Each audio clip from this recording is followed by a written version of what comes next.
Sasa nikapita kwenye mageti pale kuna mageti zaidi ya kama ilikuwepo matatu mle ndani. Nani George? Nikamwambia bwana, nikaambiwa ombea hiki chuo, zunguka kwenye hiki chuo. Nikaanza kuombea kuzunguka. Kulikuwa na Mbalamwezi tu. Siku hiyo sasa Yesu akaamua kunionyesha sasa waziwazi. Nilipofika kwenye geti fulani nilimkuta askari analinda. Yule kijana nafahamiana naye ni Omari, mtu wa Tanga. George vipi? Nikamwambia bwana, naombea mji huu. Na wewe mlokole kama umechanganyikiwa. Nikamwambia hapana. Basi wakati ninaombea ghafla ikasimama mahali kulikuwa na mti mkubwa fulani hivi. Ghafla wakakata mbuzi kama 30 hivi wamekata. Wale mbuzi ni waona siku zote. Nikaona nimesimama nikasema mbona mbuzi wamezuia barabara? Anambia wewe unaona mbuzi, sio mbuzi hao. Asa alivyoondoka usiku ule, ghafla nimelala hivi kwenye kile chumba, walitumwa panya. Mapanya buku unayajua? Ilikuwa saa 3 hiyo. Saa 3 ya usiku. Sasa pale kambini hatuna msitu wote, lakini wale panya walikuwa kwenye zile nyumba kota zile za mabachi, maana mimi kwa bachelor wakati sijaoa. Tulikuwa tunakaa wanne kwenye vile vyumba. Kwa hiyo wenzangu nikasikia huko kelele.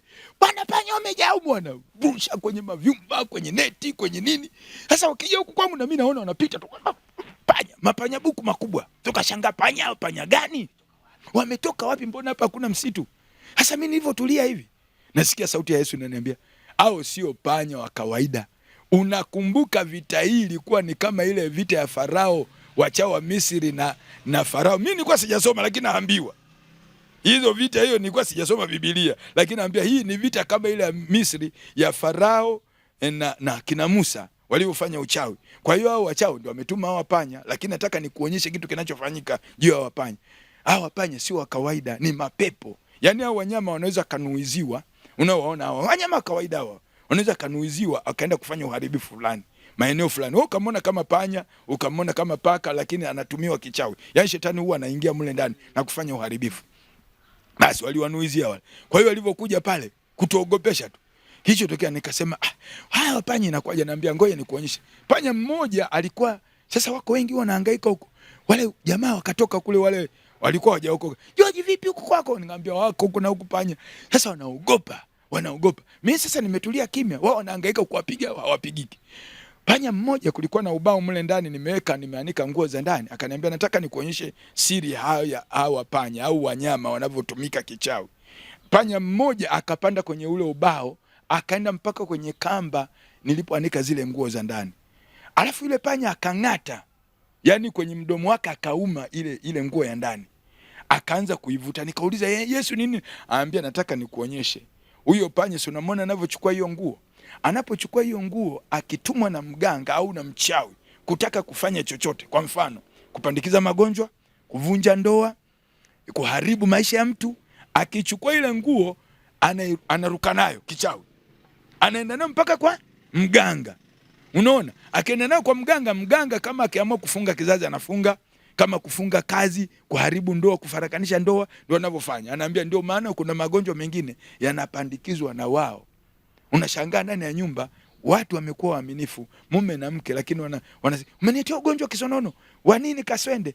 Matokeo yake ndoa inavurugika. Naambia hata kwenye kanisa pia, hata kwa watoto wa Mungu. Shangaa magonjwa yanaingia, wanashikana kwamba wao sio waaminifu, kumbe ni shetani. Anaambia na kuonyesha hivi ili uwasaidie watu. Na kuonyesha ujue kazi ulionayo mbele. Kwa hiyo kilichotokea, anasema anapaa naye akipaa nayo kule. Sasa anaporudi, kwa sababu ni pepo, hawezi kuiweka pale juu. Utaikuta imedondoka chini. Sasa unapoichukua wewe hujui lolote. Kwa hiyo unapoivaa, yani mtu akiichukua ile nguo, kwa mfano amekuta ameirudisha alafu imedondoka chini, wewe usitazame imedondoka na upepo. Unapoivaa anasema ile roho ndio inakuingia. Kwa hiyo inasababisha vitu vingi. Anaambia hii ndio kazi ya waganga na wachawi wanaifanya. Kwa hiyo nakuonyesha ili uwasaidie watu. Akasema anaambia sasa ili ujue kwamba sio panya halisi. Sasa waamuru. Nikasema tu kwa jina la Yesu Kristo, nyinyi mapepo mlioingia kwa maumbile ya panya, mtoke. Wale panya ghafla nilivyosema na wenzangu wanasikia, kwa jina la Yesu nakemea mle ndani. Walitoka tu, wote wakatawanyika. Walivyotawanyika, wale wote ndugu zangu wa kule ndani wakaja, George wewe utakuwa mganga. Wewe utakuwa mganga. Nikamwambia sio mganga, mimi nimeokoka. Na nyinyi muokoke, haya mambo ni ya Yesu. Sasa ndipo hapo sasa Mungu akaanza kunionyesha mambo mengi. Najaribu kufupisha, mengine ni marefu, lakini baadaye ikafika kipindi akaniambia, nataka nikuonyeshe mambo yanayofanyika kwenye nchi. Sasa hiyo nilikuwa ni peke yangu. Mungu ananiambia, hata hapa ulipo nataka nikuonyeshe mambo yanayofanyika. Pale kichuo cha maafisa magereza Kiwira, kila mwaka lazima wafe watu wawili. Sasa yale matukio ya kufa watu wawili sio ya kawaida. Wanatumbukia kwenye mto Kiwira. Hata ninapozungumza hapa watu wa maeneo ya Kiwira wanaelewa. Kuna daraja moja linaitwa Ndanyela pale Kiwira magereza pale. Lile daraja ni la ule mto, lina historia yake, kwamba watu walikuwa kivuka pale linapanuka. Yaani mpadogo hivi, lakini ukijaribu kuvuka unatumbukia ndani. Na wanasema huko chini kuna mji pale Ndanyela Kiwira magereza pale. Pale walijenga, Warusi walitaka kuweka kituo cha umeme. Na ndio sasa hivi wamekabidhiwa chuo cha maafisa magereza Kiwira. Miaka ile ya 80 walikabidhiwa pale baada ya wale Warusi kuondoka. Kwa hiyo sasa lina historia, ule mto una historia kubwa. Kwa ule wa Kiwira ule. Pale magereza, kwamba lazima watu wapotee. Na mimi nilipoenda mwaka 84 nilipohamia pale, kila mwaka lazima wapotee askari wawili. Sasa una historia ule mji. Sasa mimi nilipookoka, mimi nilikuwa najua tu watu wanakufa. Unajua unaweza kuona watu wanakufa kawaida, lakini kunakuwa na maagano. Sasa Mungu akaanza kunionyesha ule mji wa Kiwira ulivyo, yani kile chuo cha maafisa magereza pale, kwamba hapa kuna mapepo, watu walikuja na madudu yao. Sasa unajua mtu ukiwa na mahirizi na vitu vingine, vile vitu vikiwa vimenuiziwa vinageuka kuwa viumbe. Unaona haya madudu, kwa sababu kama mtu anapewa hirizi, unapewa hirizi lakini mule ndani inapandikizwa pepo, jini. Kwa hiyo kinani linachukua umbile lolote lile. Inaweza ikachukua umbile lolote lile kwa ajili ya kuathiri. Kwa hiyo mtu akikaa na hirizi, kile kitu kinakuja kina expire.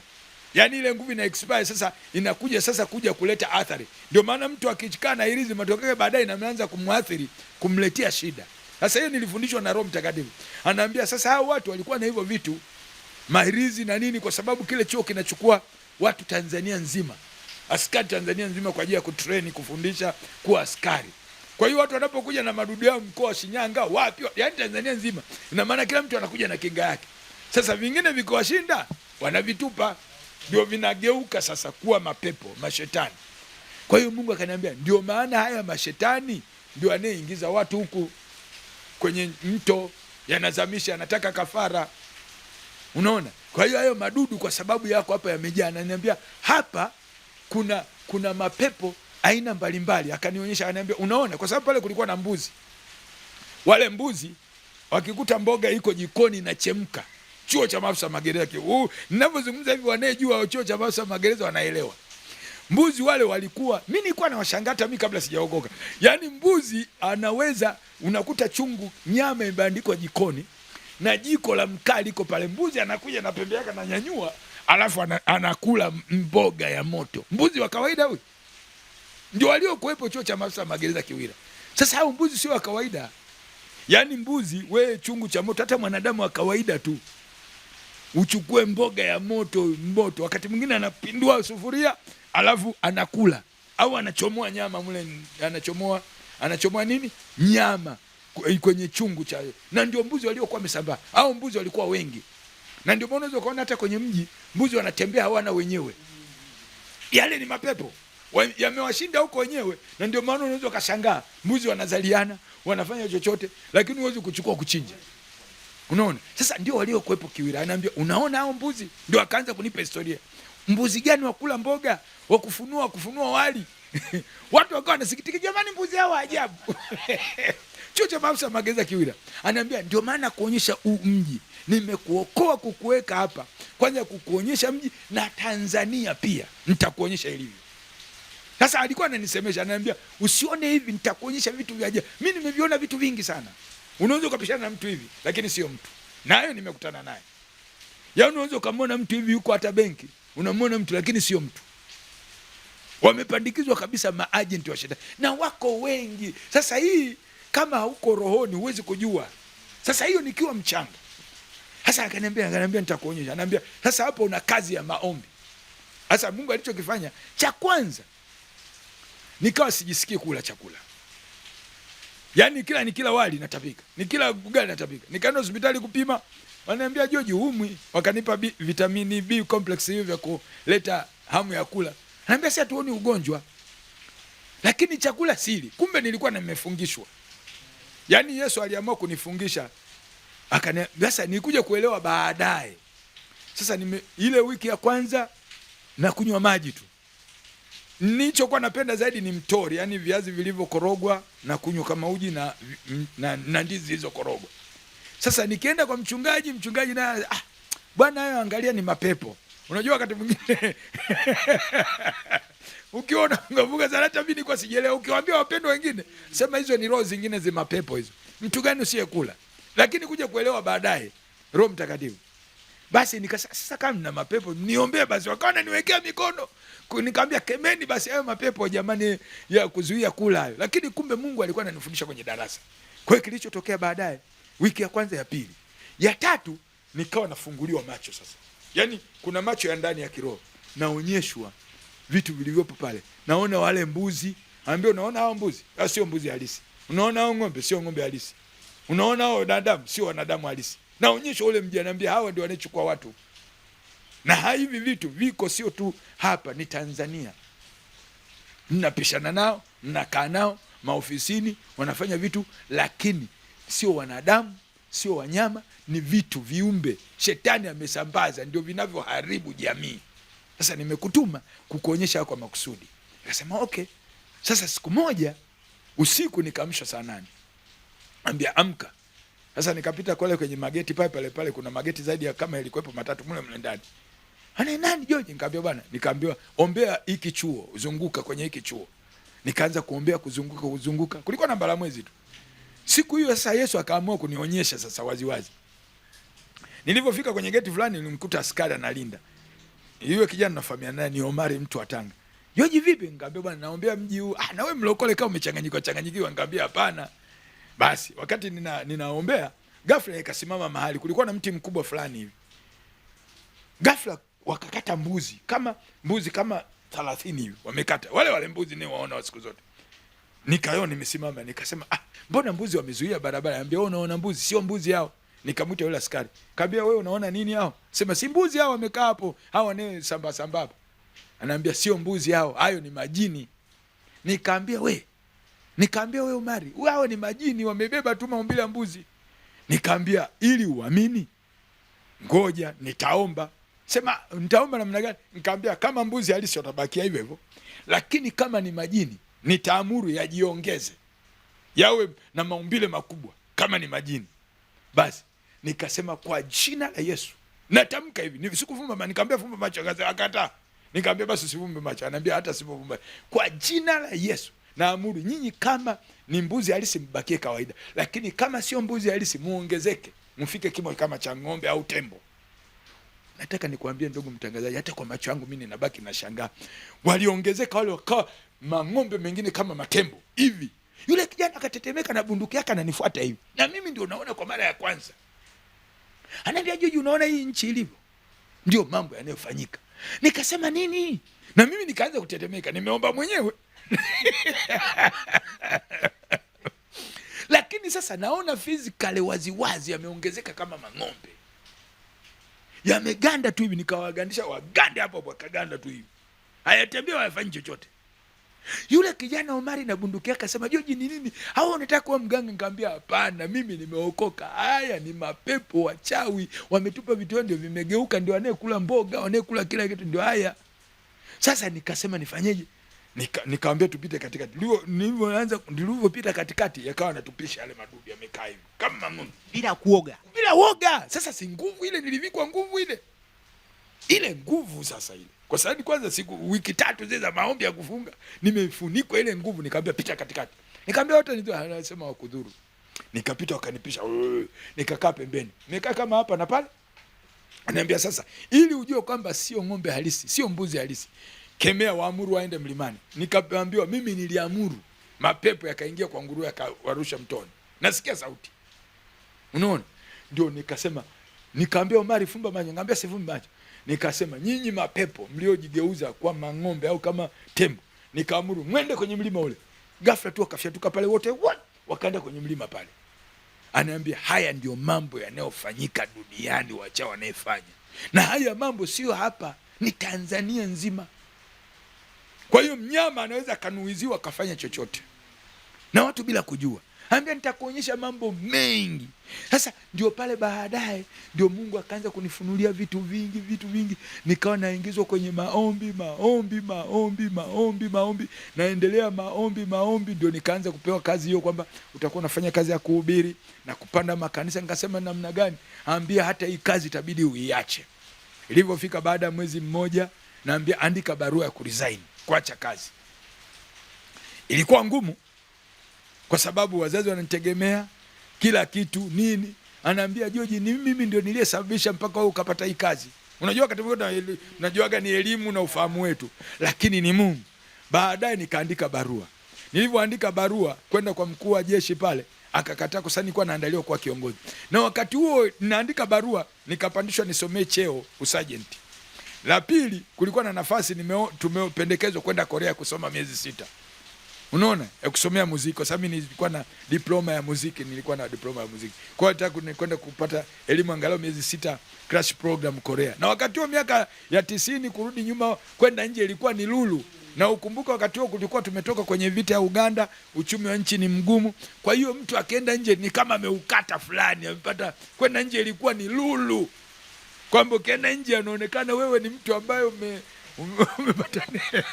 Kwa hiyo sasa akaniita, akaniambia George, kwa umeandika barua ya kuacha kazi, tunakuandaa kuwa kiongozi, kwani unaacha kazi? Afu tumekupa cheo, ukitoka huko Korea tunakupandisha, unakuwa na nyota, tunakuandaa kuwa kiongozi wa bendi. Nikamwambia jamani, nimepata wito. Nikaitwa kwenye cabinet ya viongozi pale. Haikuishia hapo, wakasema hapana, hii issue tunakupeleka makao makuu ya magereza Dar es Salaam. Kwa hiyo wakasema sasa huyu kwanza mpelekeni hospitali. Wakanipeleka Tukuyu, hospitali ya Tukuyu kunipima madaktari. Daktari akanihoji. Sasa sisi hatuoni ugonjwa, watu walijua ni ugonjwa wa akili. Mtu unapandishwa cheo, unapelekwa Ulaya, unakataa. Unaona hiyo kitu? Unajua hiyo haiji. Baadaye akanipeleka rufaa, hospitali ya rufaa kwa madaktari waliosomea saikolojia. Kwanza wakanipima, baadaye akanipeleka kwa daktari mmoja. Jamani, huyu haumwi, huyu ni mtu na akili zake, anajielewa. Huyu mtu mwacheni, amepata wito wake. Sasa kipindi hicho cha nyuma wokovu ulikuwa bado. Tofauti na sasa hivi watu wanaelewa. Unaona? Basi tulivyorudi wakaandika ripoti ile, hawakuishia hapo.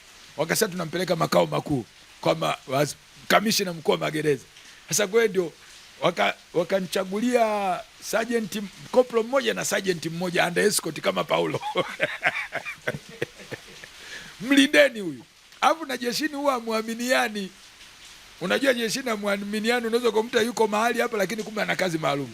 Kwa hiyo akasema bwana, tembeni under escort mjue. Inawezekana kuja kwa kazi maalum na vitu vingine. Basi kilichotokea baadaye, mimi nikaenda makao makuu Dar es Salaam pale. Nikakaa. Kamishna mkuu wa magereza akaagiza jopo la maofisa, tulikaa nao kwenye ile paneli, ilikuwa kama watu 8. Nikaingia mule, wakasoma muhtasari wa vikao vyote, wakanihoji, George, kwa nini tunataka kuacha kazi? Sisi tunakuandaa wewe uwe kiongozi. Ndio maana tumeamua kukuongezea elimu. Sisi kama jeshi la magereza tutakupeleka Korea. Mbali ya hivyo, tunakuongeza kwanza mshahara hapa. Tunakuongeza mshahara.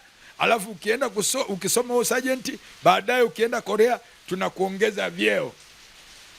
Tunakuandaa kuwa kiongozi. Kwani unaacha kazi? Nikamwambia jamani, mimi nimepata wito. Sisemi kazi ni dhambi, sio wote walioitwa. Mimi nimepata wito maalumu. Nikamwambia kama mnataka nifanye kazi ya magereza, ni mkufunzi wenu, nipeni kibali cha kuhubiri kwenye magereza yote Tanzania. Kibali cha kuhubiri Tanzania nzima. Niwe na, kwa sababu mimi ndio wito wangu wa kuhubiri. Nipeni kibali. Sasa bwana, wewe huwezi kufanya kazi mbili na jamani, huyu ashachanganyikiwa huyu. Huyu mwacheni bwana. Sasa yule kiongozi, kamishna mkuu akaona hekima, ananiambia sasa mwaka mzima hutafanya kazi yoyote. Utafakari, tunakuongeza mshahara. Wakaagizwa kabisa asipewe kazi yoyote. Mwacheni anapotaka kwenda kuhubiri kokote. Kwa hiyo mwaka mzima nilifanya kazi mimi ya kutuzunguka Tanzania na hubiri. Sasa nikawa na aliko wakati kwenye makanisa Moravian, Lutheran kule Mbeya, nazunguka Anglican, nimezunguka sana kwenye majimbo mbalimbali. Na mshahara unalipwa mshahara nalipwa mwaka mzima, na vyombo vya muziki vya magereza ni vya taarabu, nilikuwa na azima na hubiri ya Injili magereza. Kwa hiyo nimezunguka kwa mwaka mzima nalipwa. Baadaye baada ya kuhakiki kwamba jamani huyu mtu ana akili, ndio akaniacha. Sasa nilipoondoka hapo, wapi kituo cha kwanza, sijaenda Bible College wala nini, ndio nikaenda kwa mchungaji Dar es Salaam, nikakaa pale karibu mwaka mzima. Nikiwa pale, mchungaji gani? Mchungaji marehemu sasa hivi ni Beda Mpumbe, anaitwa Beda Mpumbe. Ni marehemu. Unaona? Nimekaa naye mwaka mzima, ananifundisha huduma nini na vitu vyote. Baadaye nikasikia wito wa kurudi wapi? Kusini. Unaona? Ndipo sasa Mungu akaniambia, akanipa ile mako. Kwanza ilikuwa Dar es Salaam pale. Mwaka huo mzima tunatembea, tunakula, tunafanya nini. Siku hiyo ghafla sasa, yani nimekaa pale. Sasa hiyo baada ya kujenga huko kanisa nini na nini, naambiwa nirudi nyumbani. Nimekaa pale tunakula, siku hiyo ghafla nimelala ndani ya chumba kile cha mchungaji. Mwaka mzima tunatembea tu, tunashuhudia. Nilikuwa nashuhudia sana wakati huo Kariakoo nazunguka mule peke yangu, nagawa tracts na hubiri. Nimehubiri sana pale Kariakoo, zunguka sana. Hubiri, uinjilisti wa mitaani. Anaambia usikae. Na yule mchungaji wangu aliniambia, mimi wewe kama ni mwinjilisti kweli nitakuona. Uinjilisti sio kungojea jukwaa. Pita mitaani. Anaambia kama una uinjilisti kweli pita mitaani. Hubiri. Wakati wa mabishano ya dini pale Mnazi Mmoja pale. Niliwahi kuhubiri pale siku moja pale. Maana pale kulikuwa na mabishano huko ya nyuma, nafikiri nakumbuka hiyo miaka ya nyuma. Basi nikawa naingia pale, kuna hubiri na shuhudia na jibu maswali na nini. Kwa hiyo sasa wakati naendelea, Mungu akaona huyu mtu hapana. Kipindi fulani karibu mwezi mzima sikushuhudia. Kumbe lile jambo limemuudhi Mungu. Nimelala ndani siku hiyo, ni kwa sababu kutokewa na malaika sio mara moja, ni mara nyingi sana. Kilichotokea, unajua Mungu Bwana wa ajabu sana. Wakati nikiwa pale kwa sababu ya uzembe mwezi mzima tushuhudia, tuhubiri, kile jambo lilimuudhi Mungu. Tukawa tunaenda mjini kwetu tunakula kwenye mahoteli ya kitalii. Unajua wakati mwingine ukibarikiwa unatumia fursa. Unatumia fursa, unajipongeza. Basi siku hiyo nimelala ndani. Ghafla nikaona ili pale kwenye chumba changu pepa kwa mchungaji mlala kwa. Chumba kile kimeondolewa vile vile. Nikaona ili paa halipo, alafu ghafla nikamwona mtu anatoka juu. Mwenye mabawa. Mweupe anang'aa, ana fimbo ya chuma. Inang'aa sana. Ya fedha, kama ya fedha hivi. Akateremka yule mtu paka kwenye kona ya chumba. Alivyoteremka akaja akaniambia, George, muda wako umeisha. Nikamwambia muda gani umeisha? Muda wako wa kukaa hapa umeisha. Nikamwambia mimi bado sijafanya kazi. Unajua ninavyozungumzaga hivi mimi naonaga ni upendeleo wa kipekee. Na ndio maana hata nilivyoacha uaskofu wengi hawanijui. Nafikiri nitaizungumza hiyo pia kuwasaidia. Unaona? Kwa hiyo kilichotokea alivyokuja muda wako umeisha, nikamwambia mimi nimepewa kazi ya kuhubiri. Akaniambia mimi sijui. Mimi nimeambiwa nije nikufuate. Unaona? Nije nikufuate, muda wako umeisha. Nikamwambia nani aliyekutoa? Anasema nimetumwa na bwana wako. Sasa wakati wewe nikawa nimepuuzia, nimelala kitandani hivi. Unaona? Nimetumwa na bwana wako. Basi nikapuuzia. Nikawa nakata, nikamwambia mimi bado sijahubiri. Anambia muda wako umeisha. Mimi nimeambiwa nikufuate, muda wako umeisha. Nikawa nakata, nikamwambia mimi bado siendi. Uwezo ukashindana na malaika. Malaika wana nguvu. Yaani malaika hata hiyo wao walioasi, ndio maana tunahitaji sana nguvu za Roho Mtakatifu. Unaona, yule alichokifanya alizungusha ile fimbo ya chuma ya fedha ile. Ilikuwa inang'aa, alifanya hivi chap. Alafu katokea upepo wa kisulisuli. Yaani ile kama barafu nyepesi ile. Chwa kisulisuli, usielewa? Kisulisuli. Kilinibetua pale kitandani na shuka yangu. Chwa! Unajua uwezo ukashindana na malaika. Yaani ni nguvu ya Roho Mtakatifu tu. Unaona? Ili ninyanyua kitandani. Si nilikuwa nimelala, ili nyanyua. Chap, nikasimama. Sasa ule upepo, sasa yeye amesimama kule kwenye kona, akaongoza mlango wa kutokea kwenye chumba. Malaika wana nguvu. Hawana sababu ya kugusa. Ile nguvu tu ile ya Mungu. Mlango ukafunguka yenyewe. Yaani anaposogea mbele, mlango ukafunguka. Na mimi sasa ile nguvu ya kisulisuli na nipeleka na mfuata mwenyewe bila na ndio maana ikifika siku uwezi ukaizuia mauti. Ina maana kilichotoka pale ni ule mwili wa kiroho. Pale asubuhi wangelia. Unaona hiyo kitu? Basi nikawa nasogea tukafika kwenye sebule. Pale. Tulipofika kwenye sebule, nikawa naye Bennett hivi. Nikamuuliza, wewe ni nani? Asema mimi ni mjoli. Ni mjoli? Sasa pale nikapuuzia nikapuuzia pale. Basi tukatoka, tulipotoka hazungumzi. Ile nguvu tu mimi inaniongoza tu. Yaani upende usipende. Sikatumwa. Basi tukatoka, tulipofika mlango kama hivi, mlango wa nje pale ukafunguka wenyewe pap. Hawagusagi wale vitu, sijui kugusa kufanya nini. Unaona? Yaani vitu vinafanyika tu. Na ndio maana tutakapobeba miili ya kiroho, ni miili ya ajabu tutakapofufuka. Unaona? Tutakapokuja utawala na Yesu, ni miili ya ajabu ya kipekee, haitegemei vitu hivi vya dunia hivi. Basi tukafika kwenye mti pale kwa mchungaji, kulikuwa na mti wa Christmas. Tukasimama pale pamoja, tukamesimama naye. Basi akaniambia nyosha mikono juu, nikanyosha mikono juu. Akanishika mmoja huo. Ule upepo akafanya hivi, ile nani yake, ile fimbo ya chuma ile ya fedha. Alipofanya ile upepo wa kisulisuli, barafu kama nyepesi hivi, ikatunyanyua juu. Chwa, tukaanza kwenda juu. Unaona?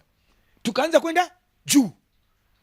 Basi tumeenda, tukapasua ili anga. Kuna mbingu na mbingu. Kama Paulo anavyosema, kuna mbingu ya kwanza pili. Basi tulipopasua hii anga, nikaona kumbe kuna mbingu ingine. Nikaona tena umbali huu unaoona uko mwingine huko juu. Tulipopasua hivi, tukafika mahali kwenye uwanda, hakuna chochote, kama kuna theluji tu hivi, kama barafu, si barafu, kama mawingu. Asema hapa tunapumzika. Basi tulipopumzika, tumekaa hapo, tuko wawili. Sasa lakini naiona mbingu ingine, anaambia hapa tunapumzika. Tukiwa pale sasa, nikaona nihojiane, nikamwambia, kwa nini umenichukua? Mimi sijamaliza, nilipewa kazi ya kuhubiri. Akaniambia, kwani uliambiwa nini? Maana yake nilipookolewa akaniambia muda ni mfupi wa kurudi kwangu na muda wako wa kuishi duniani ni mfupi. Ndio alichokuwa ameniambia Yesu. Kwa hiyo kafanye kazi ya kuhubiri Injili. Unakumbuka nini? Nikakumbushwa. Yesu aliniambia, sasa nikarudishwa nyuma, nikakumbushwa siku nilivyookoka ni alivyoniagiza. Kwamba ameniagiza muda ni mfupi wa kuishi kwako na mimi kurudi kwangu. Na ananiambia mimi nilitumwa kuhubiri na niliambiwa muda ni mfupi. Naambia ndio hivyo, muda wako umeisha. Nikamuuliza, wewe ni nani? Asema mimi ni mjoli. Mimi ni mjoli. Nikamwambia bwana nirudishe. Nikaanza kumshika kama miguu ile, nirudishe. Yeye akawa ananiangalia tu. Yaani nikikumbukaga, ndio maana huwa nafanya kazi kwa tahadhari, kwa sababu muda wote unachukuliwa. Ananiangalia, akaniambia mimi sina mamlaka. Basi akaniambia simama juu tena, akanishika, tukaenda tena mbingu ingine. Tumeenda ndio tukafika mbingu ingine. Sasa nikaiona mbingu ingine sasa juu kule. Ananiambia hapa tunapumzika ya mwisho. Ya tatu. Hiyo ya pili. Sasa hiyo tuliokaa ni ya pili. Sasa naiona ingine ya tatu. Ananiambia hapa tunapumzika, sasa tunaenda kule kumalizia. Sasa nikamwambia bwana, nilipofika nikamuuliza wewe ni nani? Asa mimi ni mjoli. Akanirudisha kwenye Ufunuo, kitabu cha Ufunuo. Mjoli ni mjumbe, ni mtumishi. Anaambia kwani huyo wewe Joji hujui? Sauti inaniambia kwani humjui huyo? Huyo si ni malaika? Huyo ni mjumbe. Nikamwambia mimi nimetuma kuhubiri Injili. Ananiambia mimi nilichoambiwa na bwana wako. Kwani umjui bwana wako? Nikamwambia aliyekutuma na kazani, aliyekutuma nini? Anasema umjui bwana wako? Umjui bwana wako? Unajua kilichotokea? Ili jina la Yesu tunalitaja tu, ndio nilichoelewa tu kwamba jina la Yesu ni jina kubwa mno, sio la kulitaja ovyo. Unajua kilichotokea? Alitaja akasema umjui bwana wako. Alitaja kama Bwana Yesu, ilikuwa kama ni radi, yaani kama ilinipiga shoti. Bwana Yesu nilisikia kama moto, radi pap. Unajua ilivyopiga ile sauti Bwana Yesu, alafu nilisikia kama radi shoti fulani, nilianza kupiga kifua. Alinituma kazi mimi. Nitasemaje? Nirudishe Yesu, nisamehe. Alinituma Yesu, nisamehe Yesu.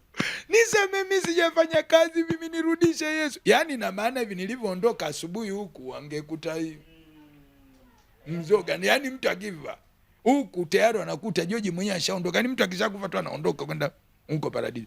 Alinituma kazi mimi. Sasa naisikia sauti ya mwenyewe Yesu. Nilikutuma nini George? Ndivyo itakavyokuwa. Kwa nini mwezi mzima umelala, unakula, unafanya kazi, uhubiri juu, mnazurula tu? Nilikutuma nini? Nisamehe Yesu, nilikutuma. Sasa sauti naisikia ya mwenyewe. Ndivyo itakavyokuwa, ndivyo itakavyokuwa. Ninakuja upesi sana. Kwa nini utaki kufanya kazi yangu? Unakalia nini Dar es Salaam? Toka hapo Dar es Salaam. Mimi Mtwara sikwenda hivi, kwetu kule ni Mtwara, lakini sikwenda kwa kupenda. Yaani nilikwenda kwa amri ya Yesu. Yaani Mtwara anaambia sasa nenda kwa watu wa nyumbani kwenu. Ndio akaniletea maandiko vile Marko 5 habari za mgerasi. Unakalia nini Dar es Salaam? Unakalia kula mikate? Unakalia kula masoseji? Maana kuna watu wanakwenda mijini wale wapate maisha. Kuna watu wanakaa mijini sio utumishi. Anaambia sio kazi yako, nafurahia kula mikate na vyakula, sio dhambi kula, lakini nini motivu yako? Yani nia yako ni nini? Anaambia nenda kwa watu wa kwenu, kawaambie kule pamoja na maisha magumu, nenda kule. Ona huruma juu ya watu wa kwenu. Kama mgerasi alitaka kunifuata, nikamwambia nenda kwa watu wa kwenu kawaambie mambo gani yaliyokutokea. Kwa hiyo nakutaka hapa uondoke. Nakutaka Dar es Salaam uondoke. Mimi Dar es Salaam niondoka kwa greda. Unaelewa mtumishi wa Mungu? Yaani niliondoka kwa greda. Anaambia hata haya mama unayekwambia usimwambie mchungaji wako. Hata kuelewa. Kuna vitu vingine personal, yani binafsi na Mungu. Kwa hiyo kilichotokea, nikasema sasa wakati najibishana na ile sauti, ndio ghafla tu nilirudi. Shwa! Yani nilikuta nateremka tu, shwa! Ndio kurudishwa kwenye mwili, kutoka kwenye shuka ile. Yani ndio kurudishiwa uzima. Sauti inaniambia ndivyo itakavyokuwa. Ndivyo itakavyokuwa. Nikabidi nitubu sana, nitubu. Yani usiku ule masaa 3 tunatubu. Naambia Yesu nisamehe, niongeze muda. Mimi sitakaa tena hapa. Acha kama nikufia kupata mateso Mtwara ndio kuondoka mimi. Asubuhi yake nikamwambia mchungaji. Anaambia usimwambie haya hata kuelewa. Unajua kuna vitu vingine vya rohoni vya mtu binafsi na kaambia mzee, mimi naomba ruhusa. Nimejifunza hapa kwako, niende kusini. Akaniambia George, kusini mimi naielewa, nimekaa miaka mingi. Hali ni ngumu, utaendaje kufanya kazi? Hali ni ngumu, huwezi kusini. Nikamwambia baba, mimi niruhusu. Sema mimi hapana. Kama utaamua amue wewe. Basi nimekaa nimesubiria, sauti inanijia tu. Nikamwambia baba, wewe naomba nauli. Yule kama utaamua kuondoka uondoke. Siku mimi nikasikia asubuhi nilipoamka siku nyingine, tafuta nauli, tafuta kopa mimi nauli, nikamwaga. Nikamwambia wewe nitakie baraka tu. Akaniombea, nikaondoka na begi langu. Nikarudi kijijini ndani kule. Na huduma yangu mimi ilikuwa ni uinjilisti tu. Niko chini ya mchungaji. Nikaenda kijijini kwetu tulikozaliwa huko. Ndio kule sasa kilichotokea, ndio niko kwa wazazi wangu. Niko kule kijijini, baba yangu nilivyoacha kazi na kula pale na kushia pale kijijini. Sasa kijijini kule ikabidi sasa kipindi hicho ndio kipindi cha kiangazi, ikabidi nikasema sasa hapa nitafanyaje? Lazima nilime. Ofisa wa magereza ameacha cheo, ameacha shule, ameacha nini, unaangukia kijijini. Sasa mama akawa analia, akasema huyu amelogwa. Anaachaje kazi? Na kijijini wakawa wananiimbia nyimbo. Amelogwa, ameacha kazi ya magereza, hasa anahubiri Injili. Sasa wananiona asubuhi na jembe. Mimi sijawahi kulima tangu nizaliwe. Lakini ilibidi nianze kulima. Nikaanza kukata pori kama hekari 1 hivi. Lima, anza kulima kijiji hata kupana chakula. Kwanza nilifukuzwa kwenye nyumba ya mzee wangu, baba yangu yule. Alinifukuzwa siku, maana alinilewa pombe. Maana siku moja aliniita, George, sasa umeacha kazi, utatutunzaje, utakula nini, utaishi nini? Nikamwambia mama, huyu Mungu aliyeniita, hii Biblia ina Roho Mtakatifu atanisaidia. Siku hiyo akaninywea pombe. Wewe unasema umeokoka na hiyo Biblia ikupe chakula na huyo Roho Mtakatifu wako akupe chakula, utoke kwenye nyumba yangu. Ikabidi sasa nitoke usiku. Nikamwambia mama, tusigombane na mzee. Nikaenda kwenye nyumba ya mama yangu mdogo. Ilikuwa unajua nyumba ukiona kinyasi imeota ndani kijijini, imeota juu, ni ya miaka mingi, ina mlango wa mabua. Ikabidi niingie mule, kuni zile za moto ndio taa zangu. Nikakaa mule usiku kucha. Nikalala mwe, nikawa naishi mule. Chakula changu ikawa ni makopa, miogo mikavu na njugu. Mpaka siku moja nikalia, Yesu, hivi unanitabisha? Anaambia, wewe mbona hujateseka? Mimi niliyopitia ni makubwa kuliko hayo. Nikaambia nataka, hii ni shule. Basi ndio nikaanza kulima. Ilipofika mahindi yamefika hivi, sikuwa napalilia shambani mahindi. Nilisikia sauti kutoka juu, George Musa, unafanya nini hapa? Nikasema nalima. Sasa ukijia atanipa nani chakula? Anaambia, nisingekuachisha kazi ya magereza, nisingekutoa magereza kama ningetaka ufanye kazi hii. Akaniuliza swali, nikikupeleka Dar es Salaam Samoro Avenue pale center pale kwa picha Bismini, hilo shamba utaenda kulima Kisarawe?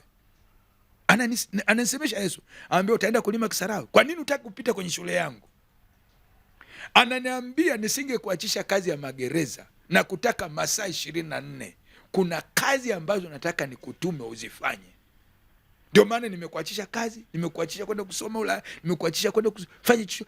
Kuna vitu ambavyo nataka kusemesha. Hii kazi, hii niliyokuitia, ninajua unahitaji chakula, unahitaji mavazi, unahitaji kila kitu. Sasa nikikutoa hapa nikurudishe Dar es Salaam, utaenda kulima wapi hilo shamba? Utafanyeje? Sasa nakutaka utoke hapa. Wache hilo shamba. Nilianguka nikazimia pale. Wakati ananisemesha, naambia, au unataka nikuondoe? Acha. Nisingekutoa magereza kukuleta hapa. Nataka ukafanye kazi yangu. La sivyo nitakurudisha Dar es Salaam. Nikuone hilo shamba utaenda kulima wapi? Nikasema Mungu ananiambia lazima upite, na nitakupitisha miaka 8 ya maisha ya imani ili ufundishe kanisa.